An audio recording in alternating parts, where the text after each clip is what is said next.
How are you preparing para sa darating na bagong taon? Ano yung mga gimmick sa inyong lugar, sa inyong community, sa inyong barangay? Anong meron? Naalala ko noon, yung talagang nilalabas yung mga takip ng kaldero, na kailangan talagang maingay tayo and welcome the new year. Mga tradition naman yan ng bawat pamilya. May mga fountain, batawag din mga luces. Luces, yung mga depende sa edad ng bata.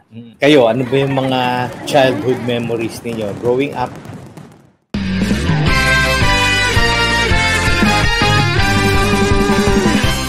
Reminding you that kapag happy ang spouse, magiging happy ang buong house. Welcome sa inyong lahat. Another episode, interesting topic. But before that, love, mag-like, mag-subscribe. Social media accounts katulad ng Facebook, ng Instagram, meron din po tayo sa YouTube, TikTok, at saka ang Twitter. Naririnig nyo rin ba, pag yung bata kayo, I remember my parents would always say, bilis naman ng panahon, bagong taon na naman, time flies so fast, where did the time go?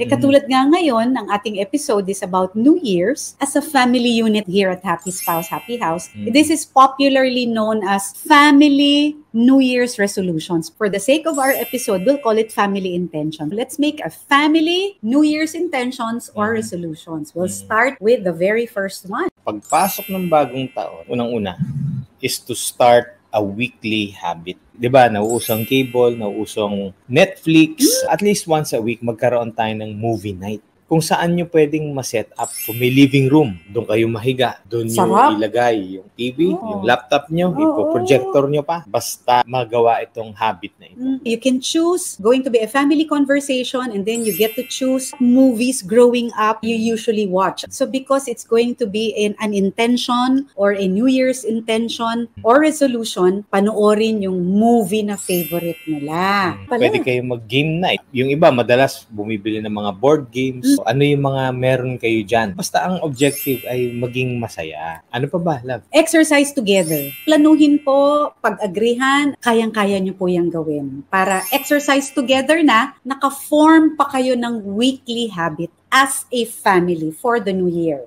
Isa pa po na pwede natin gawin is, habang nagkikipag-usap tayo sa ating mga family members, let's practice asking the right questions. Maging intentional tayo. For example, naghahatid sundo po ba kayo? Sumasakay ba ng tricycle or jeep? Or meron kayo pong sasakyan? Habang traffic, bakit hindi tayo magtanong ng mga right questions na sinasabi? Ito po yung mga example ng right question. Meron bang situation sa school mo today, anak, that made you happy? Or meron ba that made you sad? Para makita natin kung ano yung saloobin ng ating anak, especially if they are, younger ones or teenagers. Maganda po itong we ask the right questions. Can instill also encouragement na sad po ako kasi ang quiz ko ay mababa. Let's pray about it, anak, na magiging okay yung results. Subukan nyo tutunan yung ang questions is not just answerable by yes or no. May explain pa. Magiging excited na ikwento sa atin yung bagay na yun. Don't forget, let's ask the right questions. Susunod ay practice giving warm greetings. Pagkagising, yung habit natin. Mag-good morning, syempre. Hello, hi. O kaya yung pagkaalis, magsasabi ka ng bye, alis na ako. With the Filipino custom. To bless, o kaya ang bye. Kikis. And to speak, God bless you. Malaking bagay. Pagka hindi ka lang, let's say, tumatango, o kaya, di ba, yung sumisenyas lang.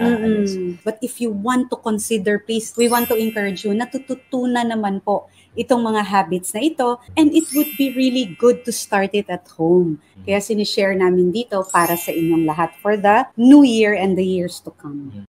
Importante po ito in the area of communication is NTZ. Ano po ang ibig sabihin nito? No text zone. Forming a habit takes at least 6 to 7 days to form a habit. So bakit hindi po natin simulan for the New Year's na pag meal times? NTZ, no text zone. Ilagay po ninyo yung mga cellphones ninyo sa isang bowl o kaya isang lalagyan na malayo sa hapagkainan para makapag-usap kayo during meal times. World of conversation for your spouse and for your family. No distractions, ika nga. Let's not allow ourselves to be distracted. I-strengthen natin to habit na ito. Yeah. Susunod ay to lay down emergency plans. Yan, importante, di ba, sa family? Of course, God forbid, huwag naman magkaroon ng sunog sa bahay. Tama Let's say, po. any calamity. Make sure yung mga bawat family member, including pets, na maging safe itong mga ito in case of fire or earthquake or tama. any calamity. Ituro natin yung mga emergency procedures.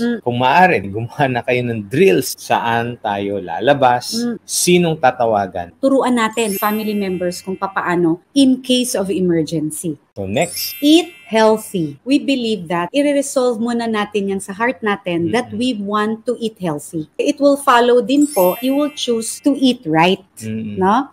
So, isama natin po ito dahil hindi po ito madali. That's why we need the support of family members. Chances are, piliin na po natin mabuti kung ano yung lulutuin natin na mas healthier issue. Ibahin natin yung lifestyle natin at magsisimula ito sa pagkain ng tama. So, eat healthy. That's beneficial, long life, di ba? Pero kung tayo ay hindi healthy sa ating pangangatawan, tayo rin mismo ang cause ng pagiging maikli ang buhay natin. Kaya nga sabi, health is wealth. Next one, teach life skills. Yan, gusto ko yan. Teach tayo ng life skill. Mag-uumpisa yan sa room. Pagbangon, hindi naman pwedeng bangon lang kaagad. So, kailangan make the bed. Sa laundry, kaya budgeting para sa mga mas older ang kids, pagluluto, bathroom cleaning. In other words, yung mga house chores. Tama. Pwede natin yang turo at gawing habit yan talaga. Simple lang po. If your kids are smaller, pag binuksan yung ilaw, paglabas, patayin natin. So, ang galing. These are new years and the years to come na pwede nating simulan.